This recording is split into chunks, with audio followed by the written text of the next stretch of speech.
9월 20일 저희들에게 주신 하나님 말씀은 사사기 14장 5절로 14절까지 말씀. 삼손이 그의 부모와 함께 딥나에 내려가 딥나의 포도원에 이른즉 젊은 사자가 그를 보고 소리 지르는지라. 여호와의 영이 삼손에게 강하게 임하니 그가 손에 아무것도 없이 그 사자를 염소 새끼를 찢는 것 같이 찢었으나 그는 자기가 행한 일을 부모에게 알리지 아니하였더라. 그가 내려가서 그 여자와 말하니 그 여자가 삼손의 눈에 들었더라. 얼마 후에 삼손이 그 여자를 맞이하려고 다시 가다가 돌이켜 그 사자의 죽음을 본즉 사자의 몸에 벌떼와 꿀이 있는지라. 손으로 그 꿀을 떠서 걸어가며 먹고 그의 부모에게 이르러 그들에게 그것을 들여서 먹게 하였으나 그 꿀을 사자의 몸에서 떠왔다고는 알리지 아니하였더라. 삼손의 아버지가 여자에게로 내려가매 삼손이 거기서 잔치를 베풀었으니 청년들은 이렇게 행하는 풍속이 있음이더라. 무리가 삼손을 보고 30명을 데려와서 친구를 삼아 그와 함께하게 한지라. 삼손이 그들에게 이르되 이제 내가 너희에게 수수께끼를 내리니 잔치하는 이래 동안에 너희가 그것을 풀어 내게 말하면 내가 베옷 30벌과 겉옷 30벌을 너희에게 주리라. 그러나 그것을 능히 내게 말하지 못하면 너희가 내게 베옷 30벌과 겉옷 30벌을 줄지니라 하니 그들이 이르되 네가 수수께끼를 내면 우리가 그것을 들으리라 하매 삼손이 그들에게 이르되 먹는 자에게서 먹는 것이 나오고 강한 자에게서 단 것이 나왔느니라 하니라. 그들이 사흘이 되도록 수수께끼를 풀지 못하였더라. 아멘. 나의 기쁨보다 하나님의 기쁨이 먼저다라는 제목으로 오늘 아침 말씀 전합니다. 예전에 한 청년과 대화를 하면서 자신의 결혼 문제에 대한 그러한 고민을 함께 이야기를 나눈 적이 있는데요. 이 청년은 하나님의 나라를 위해서 주님의 일에 집중하고 그렇게 사역자로서 살아가고 싶어하는 그런 마음이 있었습니다. 그런데 독신으로 그렇게 사역자로 살고 싶어 했다는 것입니다. 하지만 그에 반해 가족들과 주변의 친구들, 지인들은 굳이 그렇게까지 할 필요가 있느냐? 그냥 너도 평범하게 결혼해서 가정을 이루었으면 좋겠다라고 그렇게 주변에서는 이야기를 한다는 것입니다. 이 청년은 둘 사이에서 고민하다가 그래도 내가 독신으로 주님의 일을 감당하면 하나님이 기뻐하시겠지라는 그런 생각들을 가지고 그렇게 사역을 잠시 하기도 했습니다. 하지만 결국에는 모든 사역들을 내려놓고 내가 그래도 세상 속에서 행복하게 살아가는 것을 하나님이 더 기뻐하실 거라는 생각을 가지고 결국 모든 주님의 일을 내려놓고 결혼해서 평범한 가정을 이루게 되었는데요. 참 한 가지 아쉬운 점이 있었습니다. 왜냐하면 내가 기뻐하며 사는 것이 먼저인지 아니면 하나님이 기뻐하시는 것이 먼저인지 그 청년에 대한 결정, 그 청년의 결정에 되게 아쉬웠기 때문인데요. 굳이 그렇게 독신으로까지 주님의 일을 감당해야 되는지 저는 하나 그것이 궁금했고요. 그리고 내가 기뻐하면 하나님이 무조건 다 기뻐하실까라고 하는 두 번째 또 아쉬움도 있었습니다. 여러분은 어떻게 생각하십니까? 나의 기쁨을 위해 사는 것이 먼저일까요? 아니면 하나님의 기쁨을 위해서 먼저 사는 것이 중요할까요? 어제 우리가 주일날에도 말씀을 살펴봤던 것처럼 당연히 우리는 나의 기쁨을 위해 사는 것이 아니라 하나님의 기쁨을 위해 살아야 한다는 것입니다. 오늘 본문은 나실인으로 태어난 삼손이 이제 성인이 되어 살아가는 모습을 기록하고 있는데요. 하지만 말씀을 보면서 느끼셨겠지만 이 삼손의 모습 속에는 나실인으로서 무언가 아쉬움이 많이 남는 그런 모습들을 발견하게 됩니다. 한 남자가 가정을 이루어가는 것, 그것은 하나님이 굉장히 기뻐하시는 일입니다. 그렇다면 이 삼손이 이 가정을 이루어 갈 때에 이 상황을 보시면서 그 가정을 만들어가는 그 상황을 보시면서 하나님이 과연 기뻐하셨을까요? 그렇지 않습니다. 왜냐하면 이방인 중에서 아내를 맞이했기 때문입니다. 그것도 지금 이스라엘을 억압하고 있는 블레셋 사람들의 여인을 아내로 맞이했기 때문에 이것은 결코 하나님의 기쁨이 될 수 없었던 것입니다. 얼마나 이 여인을 사랑했는지 속된 말로 삼손은 부모님에게 결혼시켜 달라고 떼를 쓰는 그 모습까지 보이고 있는데요. 흔히 이런 모습들 우리 주변에서 콩깍지가 썼다고 이렇게 이야기하지 않습니까? 지금 삼손이 바로 그런 모습이었던 것입니다. 문제는 육신의 눈에 콩깍지가 씌인 것이 아니라 영의 눈마저도 콩깍지가 씌인 그런 참 아쉬운 모습을 보게 된다는 것입니다. 특별히 이 여인을 바라보는 삼손의 모습을 7절에서 이렇게 기록하고 있습니다. 7절 보시기 바랍니다. 그가 내려가서 그 여자와 말하니 그 여자가 삼손의 눈에 들었더라. 무슨 말입니까? 여인의 모습이 그저 자기 보기에 좋았다는 것이죠.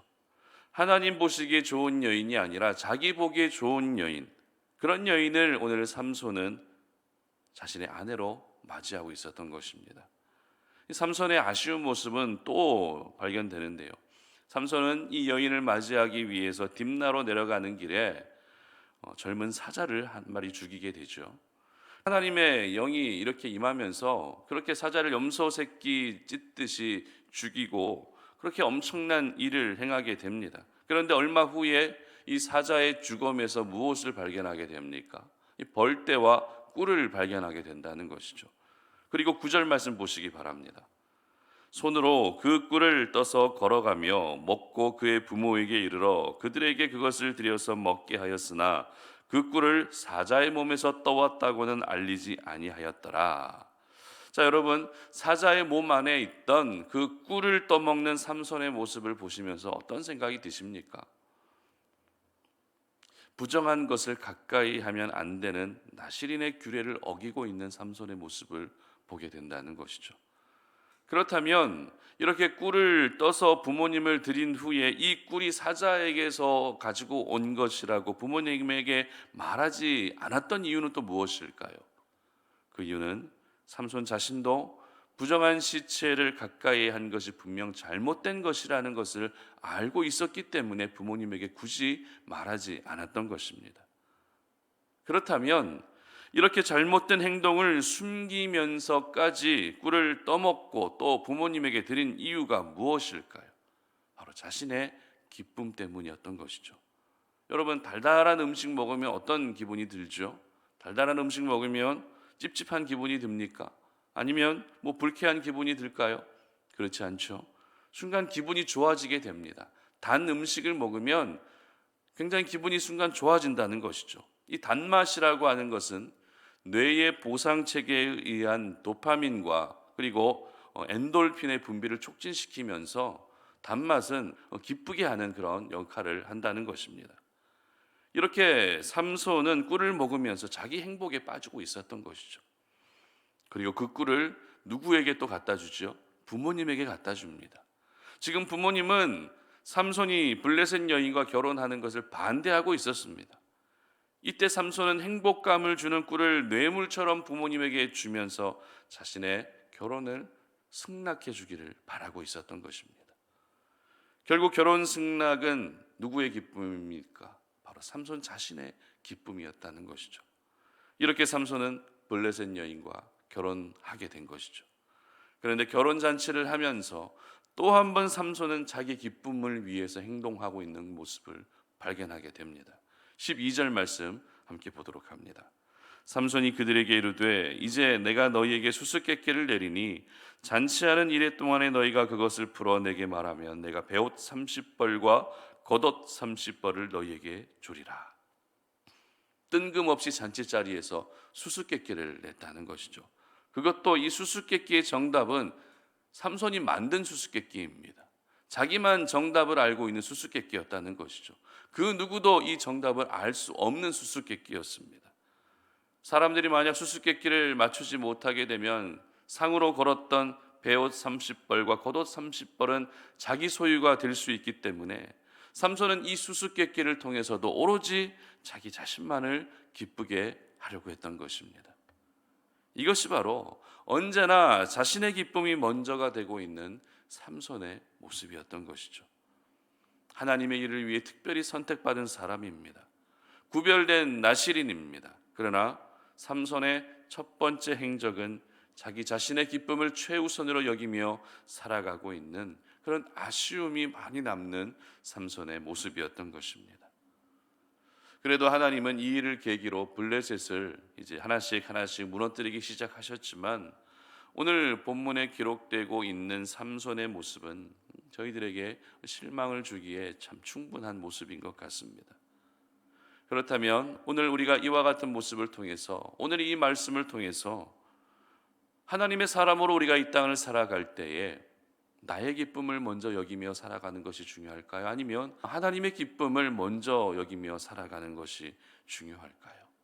당연히 저희들은 하나님의 기쁨을 먼저로 여기며 살아가야 한다는 것이죠. 그렇습니다. 하나님은 오늘도 저희들을 통해 기뻐하기를 원하십니다. 그래서 태초에 사람을 창조하실 때에도 그 어떤 창조물보다도 그냥 좋아하신 것이 아니라 그 어떤 창조물과 비교할 수 없는 심히 좋았다라고 하는 그런 기쁨을 말씀하고 계시는 것입니다. 스바냐 3장 17절은 우리가 너무나도 잘 알고 있는 말씀인데요, 제가 읽어드립니다. 너희 하나님 여호와가 너희 가운데 계시니 그는 구원을 베푸실 전능자이시라. 그가 너로 말미암아 기쁨을 이기지 못하시며 너를 잠잠히 사랑하시며 너로 말미암아 즐거이 부르며 기뻐하시리라 하리라. 아멘. 우리 하나님은 오늘도 저와 여러분으로 말미암아 그 기쁨을 이기지 못하신다는 것입니다. 물론 존재 자체만으로도 하나님이 너무 기뻐하시지만, 그렇다고 해서 우리가 나의 기쁨만을 우선으로 여기며 살게 되면 그것은 분명 하나님 보시기에 분명히 옳지 않은 일이라는 것을 이 아침에 우리가 기억할 수 있어야 한다는 것이죠. 하나님의 사람들은 나의 기쁨이 먼저가 되는 것이 아니라 오늘 하나님의 기쁨이 먼저가 되어야 합니다. 내 눈에 좋은 대로 행하는 것이 아니라 하나님이 보시기에 좋은 대로 행하는 것이 바로 저희들이 살아야 할 삶이라는 것입니다. 내게 어떤 즐거움이 돌아올 것을 생각하며 행동할 것이 아니라 하나님이 즐거워하실 것을 생각하며 오늘을 살아야 하는 것입니다.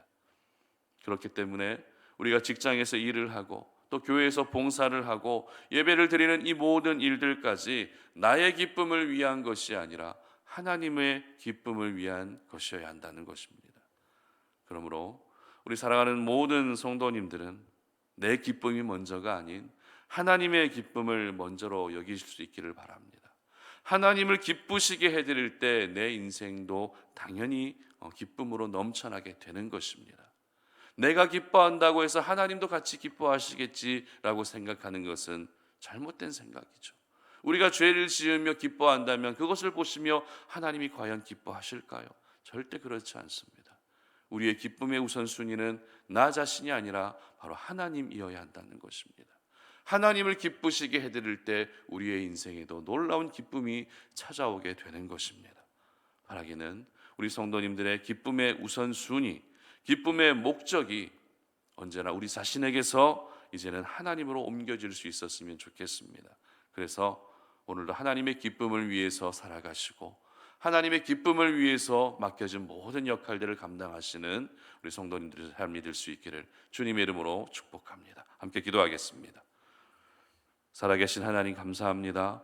오늘도 이 아침에 우리가 이 새벽 제단을 주님 앞에 나와서 쌓으면서 아버지 하나님, 우리가 이 시간에 하나님께서 주신 그 생명의 말씀을 붙들고 오늘 우리가 살아갈 때에 나의 기쁨을 위해 사는 것이 아니라 하나님의 기쁨을 위해 살 수 있는 그런 하루가 될 수 있도록 도와주시옵소서. 우리가 하고 있는 모든 일들, 우리가 감당하고 있는 모든 역할들이 나의 기쁨이 아니라 하나님의 기쁨을 위한 그런 목적이 될 수 있게 하시고, 내 기쁨을 우선으로 여기는 것이 아니라 하나님의 기쁨을 우선으로 여기며 살아갈 수 있는 저희들 되게 하여 주시옵소서. 그래서 하나님을 기쁘시게 해드렸을 때 우리도 역시 함께 기뻐하게 되는 그러한 은혜가 찾아올 수 있도록 도와주시옵소서. 감사드리며 예수님의 이름으로 기도드립니다. 아멘.